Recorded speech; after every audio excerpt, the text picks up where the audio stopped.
BRS party ఆస్తులపై మరోసారి జాతీయ స్థాయిలో చర్చ జరుగుతోంది. ఆస్తుల్లో బీఆర్ఎస్ పార్టీ దేశంలో ఏకంగా 2వ స్థానంలో నిలిచింది. జాతీయ పార్టీలను కాదని ఆస్తుల్లో బీఆర్ఎస్ టాప్ 2 ప్లేస్లో ఉండడం రాజకీయ వర్గాల్లో సంచలనంగా మారింది. 2024 మార్చి 31 నాటికి బీఆర్ఎస్ పార్టీ ఆస్తులు ఏకంగా 1,618 కోట్ల రూపాయలకు చేరాయి. బీజేపీ ఆస్తుల తర్వాత ఇదే అత్యధికం. దేశంలోని రాజకీయ పార్టీలకు సంబంధించిన వార్షిక ఆడిట్ వేదికను భారత ఎన్నికల సంఘం విడుదల చేసింది. అయితే ఆ వివరాల ప్రకారం బీఆర్ఎస్ వద్ద బ్యాంక్ బ్యాలెన్స్ 1,110 కోట్ల రూపాయలుగా ఉంది.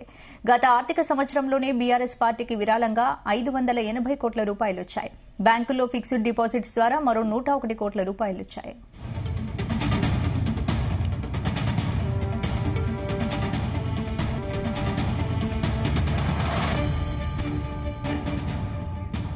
ఇదే అంశానికి సంబంధించి పూర్తి అప్డేట్స్ మా బ్యూరో చీఫ్ నరేందర్ అందిస్తారు. నరేందర్, రైట్ స్పందన, దేశంలోని రాజకీయ పార్టీలకు సంబంధించినటువంటి వార్షిక ఆడిట్ నివేదిక సంబంధించి భారత ఎన్నికల సంఘం ఈరోజు విడుదల చేసింది. ఆ వివరాల ప్రకారం బీఆర్ఎస్ పార్టీ ఒక ప్రాంతీయ పార్టీ.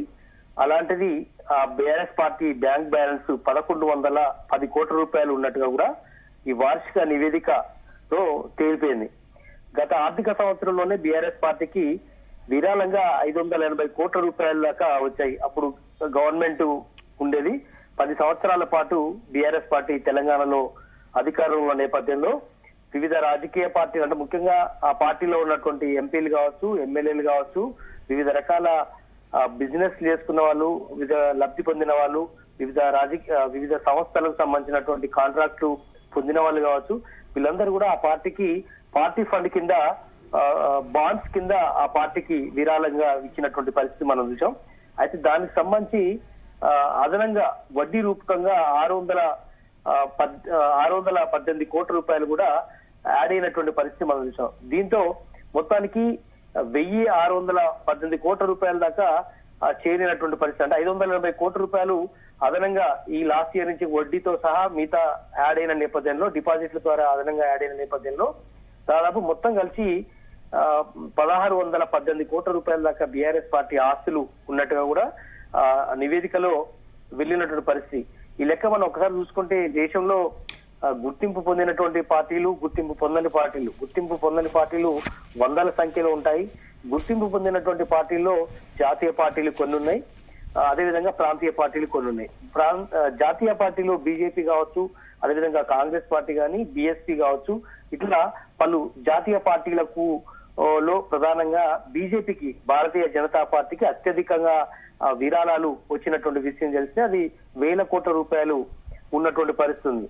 అయితే దాని తర్వాత కాంగ్రెస్ పార్టీకో లేదంటే మరొక పార్టీకో ఉంటుందని చాలా మంది ఎక్స్పెక్ట్ చేశారు. కానీ ఒక ప్రాంతీయ పార్టీకి, అందులో తెలంగాణ కొత్తగా ఏర్పడినటువంటి రాష్ట్రానికి సంబంధించినటువంటి పగ్గాలు చేపట్టినటువంటి తెలంగాణ రాష్ట్ర సమితి పార్టీకి ఇంత మొత్తంలో వివిధ కంపెనీల నుంచి ఆ పార్టీకి సంబంధించినటువంటి ఎంపీలు, ఎమ్మెల్యేలు, వివిధ ప్రజాప్రతినిధుల ద్వారా వచ్చినటువంటి ఈ రకమైన బాండ్ల ద్వారా ఇప్పుడు 1,618 కోట్లకు చేరడం అనేది అందరినీ కూడా ఆకర్షిస్తున్నటువంటి పరిస్థితి మనం చూస్తున్నాం. ఇప్పటికే వివిధ రాజకీయ పార్టీలు, ముఖ్యంగా కాంగ్రెస్ పార్టీ కానీ, బీజేపీ కావచ్చు, మిగతా పార్టీలన్నీ కూడా తరచుగా విమర్శలు చేస్తుంటాయి.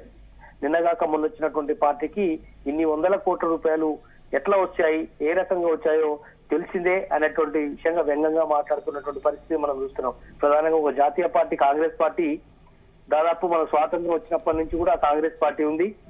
బట్ అలాంటిది అటు కేంద్రంలోనూ, అటు ఉమ్మడి ఆంధ్రప్రదేశ్ లోనూ అధికారం చేపట్టినటువంటి పరిస్థితి మనం చూసాం. ప్రస్తుతం తెలంగాణలో కూడా కాంగ్రెస్ పార్టీ 13 నెలల నుంచి కాంగ్రెస్ పార్టీ ఉంది.